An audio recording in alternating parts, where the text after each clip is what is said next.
సాయి కుమార్ మిగిలిన ఆర్టిస్టులందరూ చాలా న్యాచురల్గా అక్కడ చూసిన ట్రైలర్లో చూసింది అయితే అవునండి. అనిపించింది ఏంటంటే అదొక పక్కా పల్లెటూరు. అవును, ఆ ఊర్లో మనుషుల్లో ఉండాలండి, ఆ ఇన్నోసెన్స్ ఉండాలి, చిన్న చిన్న విషయాలకి కదిలిపోయే ఒక మనస్తత్వాలు కావాలి. అవన్నీ సాయి అన్న ఎంత బాగా ఎక్కించుకున్నారంటే ఆయన సాయి గారు గురుస్వామి క్యారెక్టర్ మామూలుగా అయితే ఆయన ఒక వాయిస్లో చెప్తారు. అవును, దీంట్లో ఈ సినిమాకి వచ్చినప్పుడు సార్ మీరు ఇంత పెద్ద విషయం జరిగితే కానీ ఇంత పెద్దగా మాట్లాడరు, ఇంత చిన్న విషయం జరిగినప్పుడు అసలు మాట్లాడరు. అలాంటిది ఒకటి చెప్తున్నప్పుడు ఆయన మిగతా సినిమాలు మిగతా ఇవి అన్నింటిలోంచి బయటకు వచ్చి ఈ సినిమాలో క్యారెక్టర్గా ఇమిడిపోవడానికి కొంత టైం తీసుకుంటారు. ఆ తర్వాత ఇంకా తాండవం, ఇంకా ఎంత బాగా చేస్తారు అసలు క్యారెక్టర్ సాయి కుమార్ గారు. And Priya, she is very conscious artist, అంటే తపన అనమాట.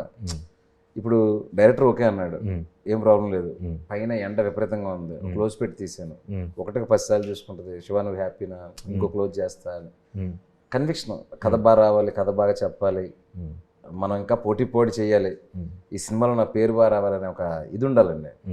వచ్చాము ఇంకొక సినిమా వెళ్ళిపోయాము అని కాకుండా లక్కీగా మొత్తం అందరూ అలా దొరికారు నాకు. మా కెమెరామ్యాన్, అంటే సినిమా చేసాం కాబట్టి అందరినీ పొగడం కాదు, నిజంగానే న్యాచురల్ కూడా మీ సినిమాలో ఆ లొకేషన్స్తో పాటు క్యారెక్టర్స్ కూడా అలా మూవ్ అవుతుంటాయి కాబట్టి నేను ఆ పాయింట్ అడిగాను. నిజంగానే వెరీ గుడ్ టీమ్ అండి, got very good team for this film.